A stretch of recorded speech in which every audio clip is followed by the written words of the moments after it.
एक मार्ग पर ले जाकर के अंततः सभी समस्याओं का समाधान का रास्ता भी निकाला। भाइयों, तब भी हम चर्चा करते थे कि देवभूमि का विकास देवभूमि के अनुरूप होना चाहिए। केदारनाथ धाम का प्रधानमंत्री मोदी जी के नेतृत्व में पुनरुद्धार का कार्य जिस प्रतिबद्धता के साथ आपके सांसद प्रत्याशी के रूप में आपके बीच आ चुके हैं। अनुभव, जब व्यक्ति का अनुभव होता है तो उसको प्रभावी क्रियान्वयन के लिए कोई समय नहीं लगता। देश आज जो लाभ प्राप्त कर रहा है, मोदी जी ने लंबे समय तक गुजरात के मुख्यमंत्री के रूप में जो अनुभव अर्जित किया, उस अनुभव का लाभ आज पूरा देश ले रहा है। दुनिया के अंदर भारत का सम्मान बढ़ा है, भारत के पासपोर्ट की कीमत बढ़ी है, भारत की सीमाएं सुरक्षित हुई है। जो लोग पहले भारत की सीमा में घुसपैठ करते थे, बहनों और भाइयों, आज की स्थिति क्या है? अगर कहीं जोर से पटाखा भी फट जाए ना, तो पाकिस्तान पहले सफाई देता कि नहीं नहीं हमने नहीं किया, हमारा कोई हाथ नहीं है। क्योंकि से मालूम है अगर थोड़ी भी चूक हुई तो लेने के देने पड़ जाएंगे। Airport, IIT, IIM, NIT, IIIT, one district one medical college, हर घर नल की योजना, ये सभी विकास के नए प्रतिमान स्थापित कर रही है। लोगों के जीवन में परिवर्तन हो रहा है और गरीब कल्याणकारी योजनाओं की तो कोई सानी नहीं।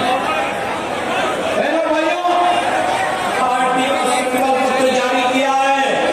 विकसित भारत की संकल्पना पर आधारित किया संकल्प, यह संकल्प पत्र इस बात को दोहरा रहा है, यदि आत्मनिर्भर भारत बनना है, 80 करोड़ लोगों को अपने 5 वर्ष तक फ्री में राशन की सुविधा का लाभ देने के लिए भारतीय जनता पार्टी प्रतिबद्ध है। 60 करोड़ लोगों को 5 लाख रुपए की स्वास्थ्य बीमा का कवर, यह मोदी जी की गारंटी का हिस्सा है, मिलना है। 50 करोड़ लोगों के जनधन अकाउंट खुल गए, 12 करोड़ किसानों को प्रधानमंत्री किसान सम्मान निधि का लाभ मिल रहा है, 12 करोड़ घरों में शौचालय बन गए, 10 करोड़ घरों को उज्ज्वला योजना के कनेक्शन मिल गए। और आज का संकल्प पत्र में एक और बात कही गई है कि पिछले 10 वर्ष में 4 करोड़ गरीबों को मकान मिले और बहनों भाइयों, अगले 5 वर्ष में 3 करोड़ अन्य लोगों को मकान देने का कार्य भी प्रधानमंत्री आवास योजना में होगा।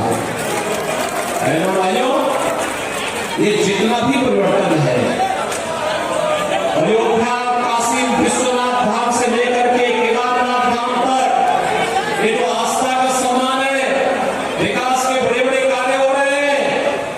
ये सच है कि ये सब मोदी जी के नेतृत्व में हुआ, लेकिन इसका श्रेय आपको जाता है क्योंकि आपने कमल चुनाव चिन्ह पर मोदी जी के प्रतिनिधियों को चुनाव जिता करके भेजा, आपने सही दिशा में दिया है। तो बहनों और भाइयों, देश सही दिशा में आगे बढ़ चुका है। अगर गलत दिशा में जाता तो ऐसे होता जैसे कर्फ्यू लगा था। समाजवादी पार्टी की सरकार में 3 वर्ष तक कर्फ्यू लगा था, आज कर्फ्यू नहीं है। आज तो गाजियाबाद से हरिद्वार तक कांवड़ यात्रा की धूम होती है।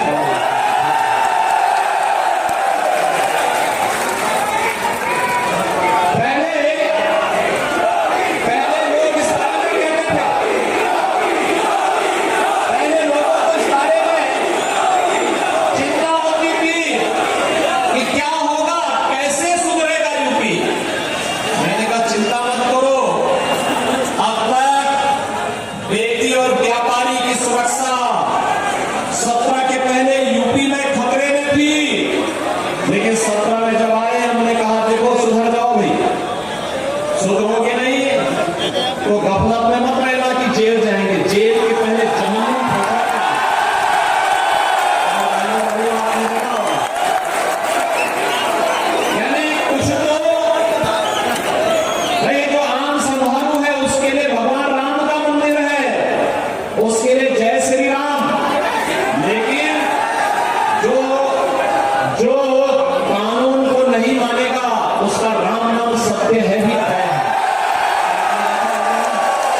ऐसे हो गया, कुछ तो राम नाम सत्य हो गए और कुछ स्वयं ही अपनी मौत ही मर गए हैं। भाइयों, विकास सुरक्षा की सबसे पहली आवश्यकता है, विकास की सबसे पहली प्राथमिकता है, सुशासन की पहली प्राथमिकता है सुरक्षा। देश की सुरक्षा हो या प्रदेश की बेहतर कानून व्यवस्था, ये केवल भारतीय जनता पार्टी दे सकती है। युवाओं की आजीविका की व्यवस्था, परिवारवाद की समस्या, देश के अंदर जातिवाद की समस्या, आजकल संकल्प पत्र भारतीय जनता पार्टी का है। ये संकल्प पत्र कहता है कि चुनाव तय करेगा, एक तरफ नेशन फर्स्ट मोदी के नेतृत्व में है और दूसरी तरफ फैमिली फर्स्ट एक कांग्रेस और अन्य दलों के पक्ष के साथ में है। वे लोग फैमिली फर्स्ट को प्राथमिकता देते हैं, एक परिवार से उभर नहीं पाते और भारतीय जनता पार्टी सब कुछ राष्ट्र के लिए समर्पित है।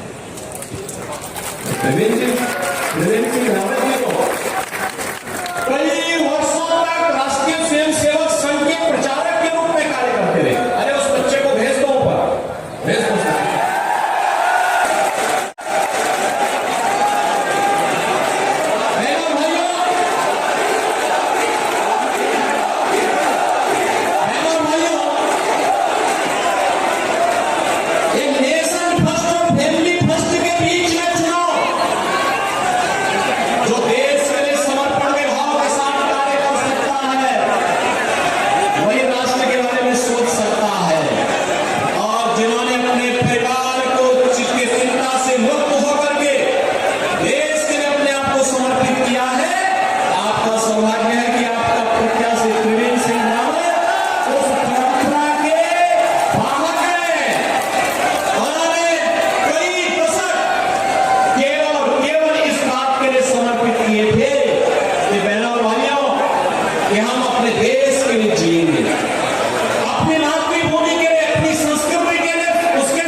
इसी का परिणाम है कि आज उत्तराखंड में जब जैसे ही उनके नाम की घोषणा होती है, लोगों में उत्साह और मन का, युवाओं में, समाज के अलग अलग तबके में एक नया उत्साह देखने को मिला। और बहनों और भाइयों, आज मैं आपके बीच में यही अपील करने के लिए आया हूं। उत्तर प्रदेश और उत्तराखंड विकास की एक सांझी परंपरा को लेकर के चलेंगे। उत्तर प्रदेश के अंदर हमें विकास भी करना है, सुरक्षा भी देना है। बहनों और भाइयों, सुरक्षा का जितना बेहतर माहौल उत्तर प्रदेश में होगा, उसका सर्वाधिक लाभ उत्तराखंड को प्राप्त होगा। और मैं आपको इस बात के लिए कह सकता हूं, कुछ लोग ये बोलते हैं कि उत्तर प्रदेश में कार्रवाई हो रही है, तो ऐसा तो नहीं होगा कि ये सब अपराधी उत्तर या माफिया उत्तराखंड में भागे।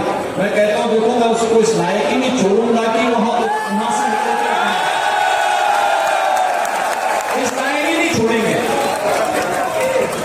और मैंने भाइयों, इसीलिए आज मैं आपसे अपील करने के लिए आया हूं कि प्रवीण जी ने जो कार्य किया है, यहाँ के विकास की आधारशिला, विकास की और विरासत की इस परंपरा को आगे बढ़ाने का जो शुरुआत उन्होंने 17 में प्रधानमंत्री मोदी जी के कारण प्रारंभ किया था, आज बहनों और भाइयों, हरिद्वार में उस व्यवस्था को और अच्छे ढंग से आगे बढ़ाने की आवश्यकता है। और इसीलिए आज मुझे आपके बीच में विशेष रूप से आने की आवश्यकता पड़ी है, क्योंकि मैं जानता हूं वैसे भी आपका आशीर्वाद भारतीय मंत्री के रूप में देश को नई राष्ट्रीय शिक्षा नीति मिली, और आज उन्हीं के आशीर्वाद से यहाँ पर प्रवीण जी फिर से आप सबके आशीर्वाद प्राप्त करने के लिए भारतीय जनता पार्टी के राष्ट्रीय नेतृत्व ने उन्हें आपके पास भेजा है। और इस अवसर पर मैं आप सबसे अपील करूंगा कि प्रवीण जी को कितने वोटों से विजयी बना करके भेजे।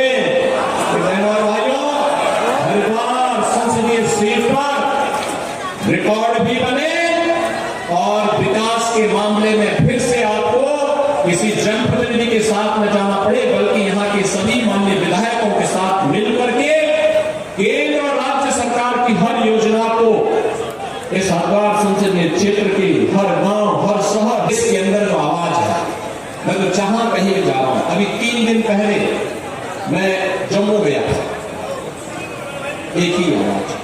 महाराष्ट्र से एक दिन पहले महाराष्ट्र गया था, वहां भी, राजस्थान में भी, उत्तर दक्षिण पूरा पश्चिम एक ही आवाज है, और आवाज है कि जो राम को लाए हैं हम उनको लाए हैं।